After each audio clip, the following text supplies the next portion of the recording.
Video like जरूर कर लीजिए और ऐसे वीडियो लगातार फ्री में पाने के लिए चैनल को तुरंत सब्सक्राइब कर लीजिए और बेल आइकन को जरूर टैप कर लीजिए ताकि आगे भी सारे वीडियो आपको मिलते रहे। यूट्यूब में फॉलो करते हैं तो प्लीज ये वाला फ्री टेलीग्राम चैनल जरूर ज्वाइन कर लीजिएगा। सारे नोटिफिकेशन, सारे अपडेट यहीं पे आते हैं, ध्यान रखिए।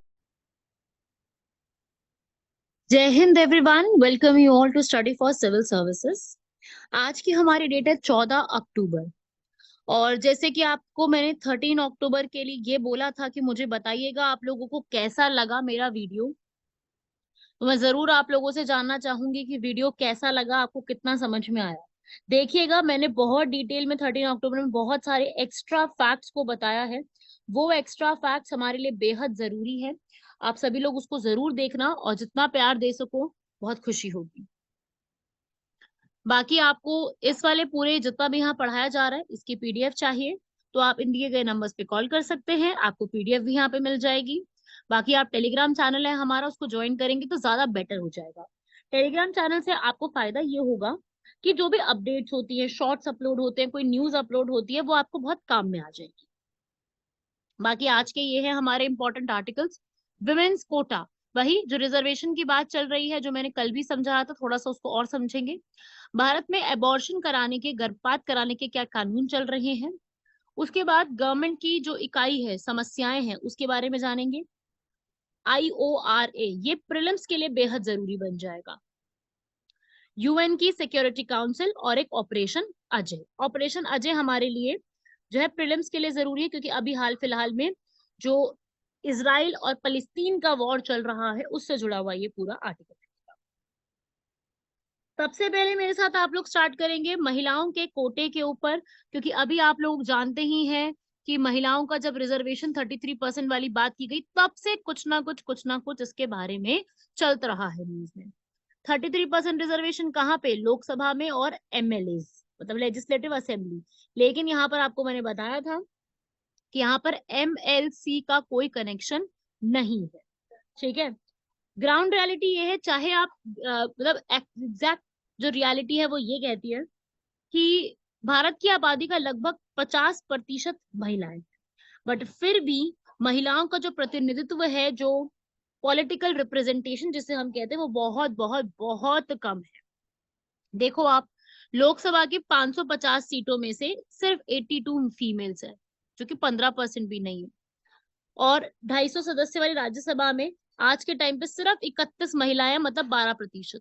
तो आप देख सकते हो कितना कम रिप्रेजेंटेशन है। तो रिप्रेजेंटेशन हमारा कम होने की वजह से हम लोग ना महिलाओं की भागीदारी या जेंडर इक्वालिटी को सुनिश्चित करने में काफी पीछे हो जाते हैं। डिलिमिटेशन इसी में तय करती है। डिलिमिटेशन जो है हमारे जो है आर्टिकल 82 के तहत लिखा गया है कि वो यहाँ पर बनाएगी। आर्टिकल 82 और आर्टिकल 170 के तहत बोला गया कि इसको बनाया जा सकता है। लोकसभा और लेजिस्लेटिव असेंबलीज की बाउंड्री को ड्रॉ करके कि वहां पे कितने नंबर ऑफ वोटर्स प्रेजेंट है, उसे कहते हैं डिलिमिटेशन करना, बाउंड्रीज को यहाँ पर सेटअप करना। डिलिमिटेशन आज तक ये क्वेश्चन पूछा जा सकता है कितनी बार यहाँ पे स्टैब्लिश की जा चुकी है? 4 बार। सेंसस के बाद होती है, 1951 के सेंसस के बाद 52 में बनाई, 61 के सेंसस के बाद 63 में, 71 के सेंसस के बाद 73 में, और 2001 के सेंसस के बाद 2002 में। और उसके बाद से बोला गया कि अगले 2026 तक बनाई जाएगी। ठीक है,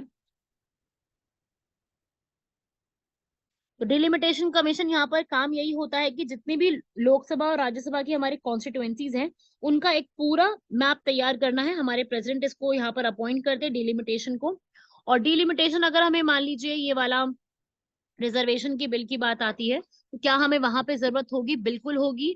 ठीक है, वहां पर परिसीमन आयोग ही इसको सारा कुछ सेटअप कर सकता है, डिलिमिटेशन कमीशन होगी तो यहाँ पर एक बहुत इजी स्टेप हो जाएगा। मतलब वैसे अगर हमें ये जानना हो कि किस जगह पे हमें 33% रिजर्वेशन में किस किस जगह पे महिलाओं की रिजर्वेशन रखनी है तो वो डिफिकल्ट टास्क हो जाता। अब डिलिमिटेशन यहाँ पे पूरा एक बता देगी कि किसकी पॉपुलेशन कितनी, किस तरफ से है, कितना, सब कुछ ही अपना सेटअप करेगी, तो उससे बहुत आसान हो जाएगा। ठीक है ना, तो ये बहुत इजीली तरीके से एक डिफिकल्ट टास्क को करने में आसानी हो जाएगी। बाकी ये इसके अगेंस्ट में कुछ बातें हैं कि भाई यहाँ पे ऐसे कहने वाले हैं कि जनगणना करना उचित नहीं है इसके अंदर, अगर आप पता लगाना चाहते हो किसकी पॉपुलेशन कितनी कहाँ पर है। मूल रूप से परिसीमन प्रक्रिया से जो है उनके कार्य भिन्न होते हैं, ये सब बातें इसमें की गई हैं। लेकिन वही बात है जो मैंने आपको कल भी बताई थी कि एजुकेशन, रिजर्वेशन, पॉलिटिकल रिप्रेजेंटेशन, ये सारी चीजें करके ही महिलाओं को आगे बढ़ाया जा सकता है। आप सभी लोग इस बात को जानते हैं बहुत अच्छे से। और ये जो पूरा रिजर्वेशन है, ये सारा कुछ लोकसभा और लेजिस्लेटिव असेंबली में ही किया गया है। क्यों? क्योंकि ये दोनों पोस्ट कैसी होती हैं, इलेक्टेड, चुनाव की प्रक्रिया से यहाँ पे लोगों को चुना जाता है। जबकि एमएलसी और राज्यसभा का प्रक्रिया बिल्कुल अलग होता है। आप जानते हैं राज्यसभा स्टेट से चुन के आते हैं, जैसे यूपी से 31 है, दिल्ली से 3 है। एमएलसी भी हर जगह पे है नहीं, एमएलसी केवल 6 जगह पर अभी एग्जिस्ट करते हैं, उसे बाई कैमरलिज्म कहते हैं। जैसे कि यूपी, जिनकी पॉपुलेशन ज्यादा है, वहां पे एग्जिस्ट करती है बिहार, महाराष्ट्र, कर्नाटका, केरल और तमिलनाडु। ये नहीं, यहाँ पर रुको, यूपी, बिहार, महाराष्ट्र, कर्नाटका, तेलंगाना और आंध्र प्रदेश, ये 6 जगह पे बाइकैमरलिज्म है, बाकी सब जगह पे यूनिकैमरलिज्म एग्जिस्ट करता है। अगला आर्टिकल आता है भाई एबॉर्शन लॉज के ऊपर। अभी हाल फिलहाल में ही यहाँ पर जो सुप्रीम कोर्ट है, उन्होंने एम्स जो है, AIIMS, all India institute of medical science, इसको बनाने वाले कौन थे? भारत के पहले हेल्थ मिनिस्टर ने इनको बनवाया था। ये भारत के पहले हेल्थ मिनिस्टर, मैंने कल की क्लास में इनके बारे में बताया था, अमृता कौर, महारानी अमृता कौर, जो कि पहली भारत की मिनिस्ट्री में फर्स्ट फीमेल मिनिस्टर के रूप में एस्टैब्लिश हुई थी, अमृता कौर। इन्होंने ये बनाया था एम्स का कॉन्सेप्ट। अब एम्स को यहाँ पर सुप्रीम कोर्ट ने बोला है कि आप एक मेडिकल बोर्ड बनाओ जो कि ये बताएगा कि भाई विमेन जो है, अभी तक ऐसा है ना कि भाई 24 हफ्तों तक अगर आपको टर्मिनेट करानी है अपनी प्रेगनेंसी, अपनी एबॉर्शन करवाना है, तो आपको यहाँ पर परमिशन लेनी होगी। तो एक वुमेन जो कि मैरिड है, 2 बच्चों की माँ भी है, उसने यहाँ पर कोर्ट के पास बोला है कि वो पोस्टमार्टम डिप्रेशन से सफर कर रही है, तो उसके बाद उसकी प्रेगनेंसी को टर्मिनेट करवा दिया जाए। तो यहाँ पर इस पूरी बात को रिव्यू करने के लिए सुप्रीम कोर्ट ने एक अलग से बोर्ड बनाने की एस्टैब्लिश मांग करी है। अब यहाँ पर प्रेगनेंसी टर्मिनेट करना एक महिला के पास अधिकार है, बिल्कुल है। आर्टिकल 21 में सुप्रीम कोर्ट ने साफ साफ एक लाइन ऐड कराई है, आर्टिकल 21, जो कि right to life and liberty के ऊपर बात करता है। आर्टिकल 21 क्या कहता है यहाँ पर? Protection of life and personal liberty, जिसका अर्थ होता है कि हम लोगों को यहाँ पे क्या करना है, अपनी मर्जी से पर्सनल लिबर्टी रखनी है। उसमें साफ साफ एक राइट लिखा हुआ है, right of women to make reproductive choices. तो यहाँ पर महिला के पास अधिकार है कि अपनी बॉडी की ऑटोनॉमी को देखते हुए, अपनी शारीरिक स्वायत्ता को देखते हुए, वो किस तरीके से उसको प्रेगनेंसी को टर्मिनेट करना चाहती है या नहीं करना चाहती। क्योंकि इसके लिए यही है कि अगर कोई भी महिला है, वो अपने शरीर के विषय में कोई भी निर्णय लेना चाहती है, तो उसके लिए कोई अधिनियम नहीं होना चाहिए, कोई लॉ नहीं होना चाहिए उसके ऊपर। हमारा फंडामेंटल राइट भी यही आर्टिकल 21 कहता है। मदर के वेलफेयर के ऊपर बात करो, मदर का स्ट्रेस होगा, मदर रखने, बेबी को रखना है या नहीं रखना है, उसकी प्रिवेसी है, उसकी डिग्निटी है कि वो कंसीव करना चाहती है, कुछ भी है, तो ये सारी चीजें फेवर में काफी ज्यादा जाती है। ठीक है, इसको आप एक बहुत बड़े रूप में देखोगे और रिस्पेक्ट भी करोगे एक माँ के डिसीजन की। तो भारत के अंदर जो एबॉर्शन के लॉज हैं, वो MTP एक्ट 1971 के तहत चलते हैं, जिसमें हम ये बोलता है कि 20 हफ्तों तक तो महिलाएं यहाँ पे करा सकती हैं।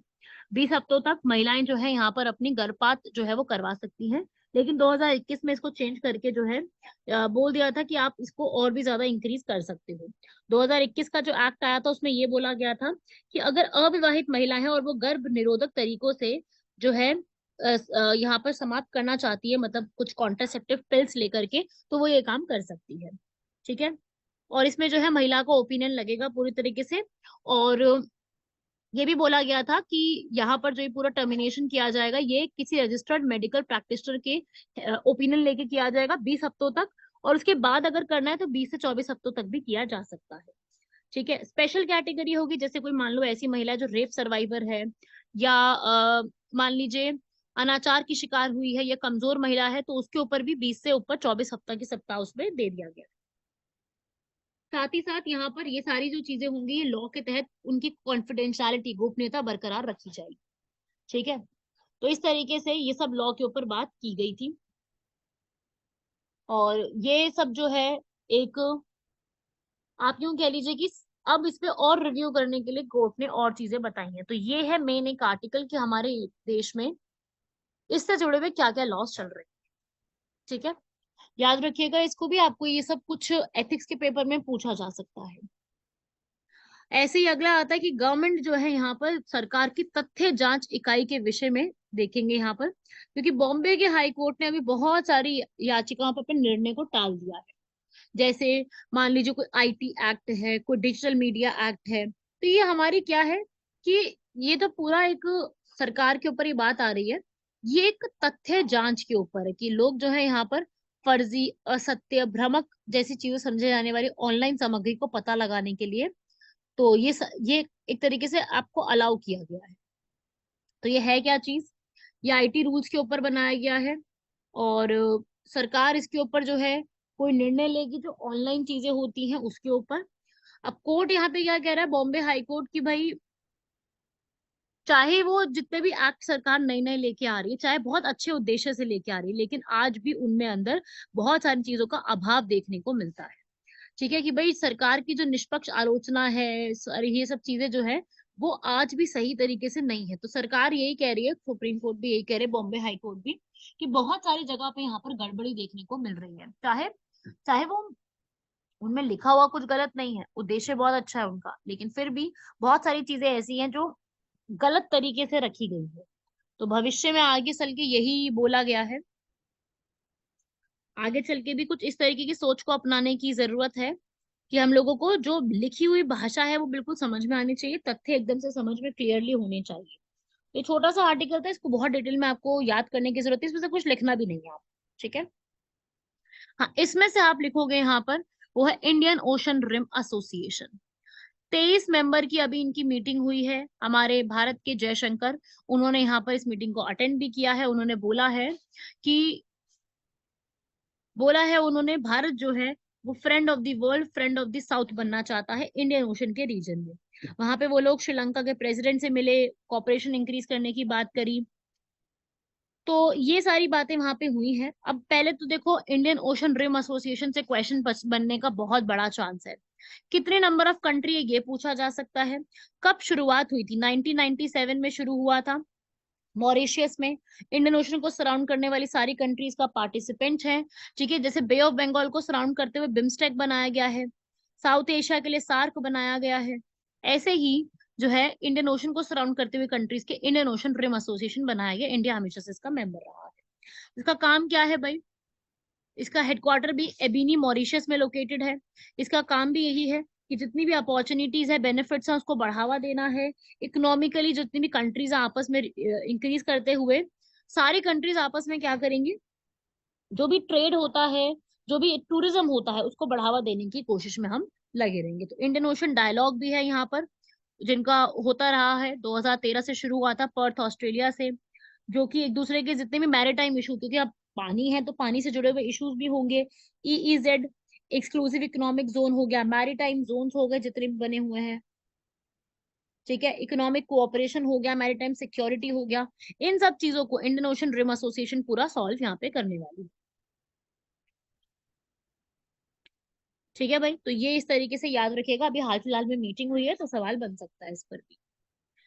अगला आता है भाई यूनाइटेड नेशन की सिक्योरिटी काउंसिल। अभी आपको पता है सिक्योरिटी काउंसिल, मैं आपको समझा दूं, यूनाइटेड नेशंस जो है हमारा पूरा, उसके 6 है प्रिंसिपल ऑर्गन्स। ठीक है भाई, कितने हैं, 6 हैं प्रिंसिपल ऑर्गन। देखो मैं आपको यहाँ पर ये एक बना के दिखा रही हूँ, इसको आप लोग देखेंगे जरा अपने इसमें अलग से, इसको भी याद करना है। यूनाइटेड नेशन जो है हमारा, उसमें ये, इसको नोट्स में बनाओ सभी लोग अपने। इसके 6 हैं प्रिंसिपल ऑर्गन्स, 15 हैं इसकी स्पेशलाइज्ड एजेंसीज, और बाकी चलते हैं इसके funds and programmes. 6 principal organ में 6 नाम कौन से हैं, यूनाइटेड नेशन की सिक्योरिटी काउंसिल, दूसरा है यूनाइटेड नेशन की जनरल असेंबली, राइटिंग थोड़ी साफ नहीं आ रही होगी बट आप समझोगे तो हो जाएगा। तीसरा है सेक्रेटरीट, फिर है आईसीजे, जिसे हम इंग्लिश में कहते हैं इंटरनेशनल कोर्ट ऑफ जस्टिस। फिर इसके बाद आता है इसका यूनाइटेड नेशन का ही, United Nation Economic and Social Council. फिर आता है ट्रस्टीशिप, जिसमें से ये जो सिक्योरिटी काउंसिल है हमारी, ये वाली, इसमें टोटल नंबर ऑफ मेंबर्स जो हैं, सिक्योरिटी काउंसिल जो बनी हुई है हमारी, इसमें टोटल नंबर ऑफ मेंबर्स जो है ना हमारे, वो 15 है। ठीक है, सिक्योरिटी काउंसिल में जो मेंबर हैं वो टोटल 15 आएंगे। अब इन 15 में आपका 5 जो है वो परमानेंट है, और जो बाकी 10 हैं वो नॉन परमानेंट है, स्थाई और गैर स्थाई है। 5 परमानेंट को याद करने की ट्रिक बता देती हूँ मैं आपको। इस 5 परमानेंट को याद करने के लिए, केयर फ्री, केयर सी से चाइना है, ए से अमेरिका मतलब यूएस से, आर से रशिया, ई से इंग्लैंड मतलब यूनाइटेड नेशन, यूनाइटेड किंगडम से याद कर लेना, और फ्री से फ्रांस। तो ये 5 कंट्री परमानेंट है, 5, बाकी 10 जो है वो नॉन परमानेंट। इसमें अभी इंडिया नहीं है क्योंकि ये 2 सालों के लिए चूज किए जाते हैं। तो अब यहाँ पर ये जो 5 कंट्री हैं, इनके पास क्या होती है, स्पेशल वीटो पावर। इसी के ऊपर बात चल रही है कि इनसे स्पेशल वीटो पावर को यहाँ से हटा देना चाहिए। समझे बात को? बाकी इसको और डिटेल में मैं आपको शॉर्ट्स की एक वीडियो बनाने वाली हूँ, आपका प्यार मिलेगा उसको तो बिल्कुल इसमें और डिटेल में भी बनाई जाएगी, तो वो हम करेंगे। यहाँ तक आप कंप्लीट कीजिए, इसको लिखिए, ये वाले 5 परमानेंट है और 10 नॉन परमानेंट है यहाँ पर। ठीक है भाई, चलो मैं वापस से आपका लगा देती हूँ वही वाला। तो यूनाइटेड नेशन सिक्योरिटी काउंसिल आपको क्लियर हुआ क्या होता है। अब इसी में ही और ज्यादा चेंजेस करने की बात की गई है, या आप पढ़ो यहाँ पर, आपको क्लियर हो जाएगा। यूनाइटेड नेशन के 6 प्रमुख घटकों में से एक है। 24 अक्टूबर 1945 में वर्ल्ड वॉर सेकंड के बाद इसकी स्थापना की गई थी, जिसमें 15 में से 5 होते हैं बिल्कुल स्थायी वाले। 5 के नाम आपको बता दिए। उसके बाद जो बाकी 10 बचे हैं वो 2 सालों के लिए आते हैं, ये भी आपको मैंने समझा दिया। ठीक है, बाकी आप रीड कर लो इसको आराम से वीडियो पॉज करके। अब इसमें चेंजेस करने की बात है कि भाई पूरा यूनाइटेड नेशन सिक्योरिटी काउंसिल में करो चेंजेस, जो कि बिल्कुल ठीक बात है। पहली बात तो इंडिया भी यहाँ पे शामिल होना चाहता है, वही है ना, चाइना वीटो लगा देता है यहाँ पर, तो इंडिया शामिल होने में बड़ी दिक्कत हो रही है कि 1945 से आज तक चेंज ही नहीं किया गया। यूएन का चार्टर आज भी जापान और जर्मनी को वर्ल्ड वॉर सेकंड की वजह से आज भी एनिमी स्टेट्स मानता है, और बाकी सबको आप यहाँ पे और मौका नहीं दे रहे हो। यूरोपियन सिस्टम थोड़ा बाइस हो जाता है क्योंकि उसमें यूरोप के ही यूनाइटेड किंगडम, फ्रांस, रशिया, इतने सारे इंक्लूडेड है, तो यूरोप थोड़ा इसमें ज्यादा आ गया। बाकी कंट्रीज कहाँ जाएंगी भाई? आप देखो, इसमें अफ्रीका की एक भी कंट्री नहीं है भाई, अफ्रीका नहीं है, ऑस्ट्रेलिया नहीं है। एशिया में इतनी सारी कंट्रीज हैं, आपने उसमें से कुछ भी इंक्लूड नहीं कर रखा, तो ये तो बिल्कुल ही बायस्ड है ना, पार्शल है ना, गलत है ये। तो इसी के लिए बात चल रही है यहाँ पर कि हमें इसमें रिफॉर्म करने चाहिए। 1945 से बना था, बहुत समय हो गया है इसको। इंडिया का यहाँ पर वही है कि हम लोग परमानेंट सीट चाहते हैं यहाँ पर, लेकिन हमेशा हम लोग नॉन परमानेंट कई बार रहे हैं। अभी फिर से इलेक्शन होंगे, इंडिया उसमें फिर से खड़ा होगा और जीतेगा, बिल्कुल जीतेगा इंडिया। वही बात है कि इसमें डेमोक्रेटाइजेशन नहीं है, लोकतांत्रिक नहीं है इसमें, वही बताया ना, अफ्रीका नहीं है इसके अंदर। 5 कंट्री को ज्यादा पावर दे रखी, थोड़ा एक्सपैंड करो। आज के 1945 से लेके आज तक में बहुत चेंजेस आ चुकी है, तो चेंजेस को ध्यान में रखते हुए हमें और ज्यादा इसमें और इंक्लूडिंग करने की जरूरत पड़ सकती है। तो ये सब चीजों के बारे में है, ये आपको याद रखिएगा। बाकी 6 प्रिंसिपल ऑर्गन्स को डिटेल में समझाते हुए मैं अलग से भी एक वीडियो बनाऊंगी, जल्दी ही बनाया जाएगा, आपको डिटेल में समझाते। क्लियर हुआ? अगला और ये लास्ट आर्टिकल आता है कि इजराइल में जो हमारे सिटीजन्स फंसे हुए हैं। मैंने आपको एक वो भी बताया था ना कि एक फीमेल एक्ट्रेस है, नुसरत बशरूचा करके नाम है शायद उनका, तो वो भी फंसी हुई थी, उनको भारत की सरकार लेके आई थी, उन्होंने थैंक यू भी बोला था भारत की सरकार को। तो वैसे ही हमारे जितने भी सिटीजन्स वहां पे फंसे हुए हैं उनको यहाँ पे लाने के लिए, जैसे जब यूक्रेन और रशिया का वॉर हुआ था तब भारत में लाने के लिए यूक्रेन के, जो यूक्रेन में हमारे लोग फंसे हुए थे उनको लाने के लिए ऑपरेशन गंगा चलाया गया था, ऐसे ही इसराइल में चलाया गया ऑपरेशन अजय। ठीक है भाई, तो ऑपरेशन अजय यहाँ पर इसीलिए स्टार्ट किया गया है। 12 अक्टूबर 2023 को पहली फ्लाइट यहाँ से निकाली गई थी, और जो भी यहाँ पर इंडियन एम्बेसी बनी हुई है वहां पर उन्होंने रजिस्टर्ड इंडियन सिटीजन को यहाँ पर स्पेशल फ्लाइट में बात की है, उनको दिल्ली लेकर के आया जाएगा, इमरजेंसी हेल्पलाइंस लेके आई जाएगी। हमारे भारत के जितने भी सिटीजन है वहां पर इस समय उनको भारत लेके आने की पूरी पूरी तैयारी चल रही है। बहुत अच्छी चीज है, हमने पहले भी बहुत बार ऐसा किया है, जैसे कि ऑपरेशन पूमलई। ऑपरेशन पूमलई 1987 में हम लोगों ने किया था ऑपरेशन ईगल भी कहते हैं इसको, जब श्रीलंका का सिविल वॉर हुआ था तब भारत में जो हम लेकर के आए थे अपने सिटीजन्स को, उसके लिए था। कुवैत एयरलिफ्ट, जब जहां पर इराक ने आक्रमण किया था तो भारत ने कुवैत से अपने यहाँ के करीब 1.5 लाख से भी ज्यादा भारतीयों को बाहर निकाला था। ऑपरेशन सुकून जो है यहाँ पर श्रीलंका और नेपाली नागरिकों को बाहर निकाला था 2006 में लेबनान में जो युद्ध हुआ था उसके लिए। तो ये कुछ ऐसे है, स्टैटिक है, इसको लिख लो, जहां जहां अपने ऑपरेशंस की लिस्ट बना रखी है वहां पे ऑपरेशन पुमलई, कुवैत, सुकून, क्योंकि इन पे सवाल बन सकता है, मान लो मैच द फॉलोइंग भी पूछ सकते हैं हमसे। ऐसे ही ऑपरेशन सेफ होमकमिंग जो कि लीबियाई का ही वो था, उसी में हुआ था। ऑपरेशन मैत्री जो कि नेपाल को सहायता प्रदान करने के लिए, जब वहां पे बहुत बड़ा भूकंप आया था। ऑपरेशन राहत, यमन में फंस गए थे। ऑपरेशन संकट मोचन जो कि दक्षिण सुदान में, साउथ सुदान में हो गया था। ऑपरेशन इंसानियत, बांग्लादेश की सहायता करी थी जब रोहिंग्या का क्राइसिस आया था, ये तो हाल फिलहाल का 2017 का ही है। ऑपरेशन निस्तार, समुद्र सेतु, देवी शक्ति, ऑपरेशन गंगा, ये बिल्कुल रिसेंट वाले हैं। जैसे कि ऑपरेशन समुद्र सेतु हमने किया था कोविड-19 में अपने लोगों को वापस लाने के लिए, कोविड-19 में जो हमारे लोग बाहर फंसे हुए थे उनको लाने के लिए। वंदे भारत, ये भी कोविड-19 में शुरुआती चरणों में स्टार्ट किया गया था, जो विदेशों में फंसे हमारे लोग हैं। देवी शक्ति, अफगानिस्तान में जब तालिबान का कब्जा हुआ था तब जो हम लेकर के आए थे अपने लोगों को वापस, ऑपरेशन देवी शक्ति। ऑपरेशन गंगा जो बिल्कुल हाल फिलहाल में किया गया था जब हमारे जो यूक्रेन में फंसे हुए थे, रशिया यूक्रेन की तरफ। ऑपरेशन दोस्त, जब अभी टर्की में बहुत बड़ा भूकंप आया था, याद है, सुना होगा। ऑपरेशन कावेरी, जब सूडान में हमारे लोग फंस गए थे। तो ये अभी हाल फिलहाल में कुछ समय के बहुत सारे ऑपरेशन न्यूज में है, और there is a high chance कि आपको मैच द फॉलोइंग की फॉर्म में इन ऑपरेशंस को पूछा जा सकता है। तो अभी सारे 15-16 ऑपरेशन की एक लिस्ट तैयार कर लो, अभी मत पढ़ना, जब भी एग्जाम देने जाओगे उससे एक दिन पहले इसको रिवाइज करना, उतना भी बहुत है, ठीक है।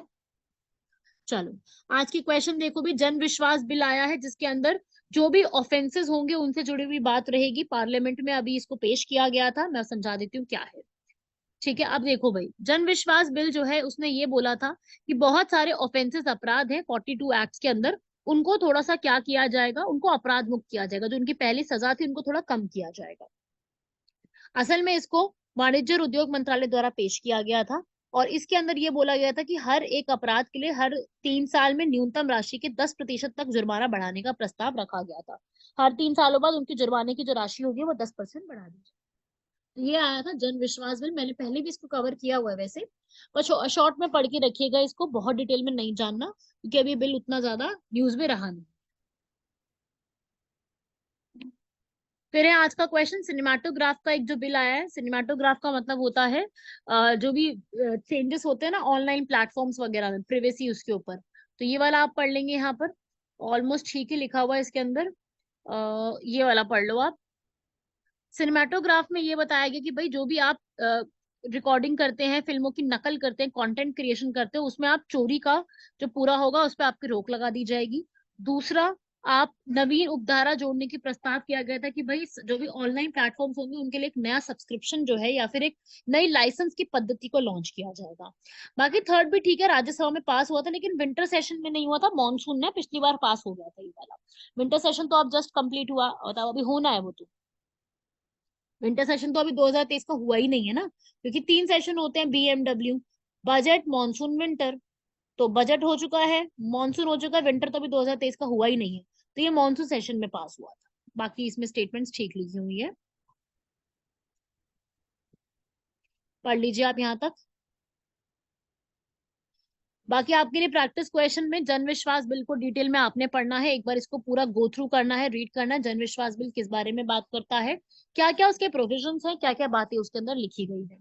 तो आप लोग एक बार जन विश्वास बिल को पढ़ेगा। बाकी शॉर्ट्स की वीडियो में एक बार जन विश्वास बिल की सारी इंपॉर्टेंट बात को मैं भी आपके सामने कवर करूंगी, और कैसे इस आंसर को लिखना है वो भी बताऊंगी। आपने सारा कुछ जन विश्वास बिल के बारे में पढ़ना है, ठीक है भाई, यहाँ तक कवर कीजिएगा। बाकी मिलते हैं आप सभी लोगों से अगले लेक्चर में, तब तक के लिए धन्यवाद, शुक्रिया, जय हिंद। ऐसे ही अपनी पढ़ाई करते रहिए और वीडियो को कमेंट बॉक्स में जरूर बताइएगा कि किस तरीके से आपको वीडियो लगी।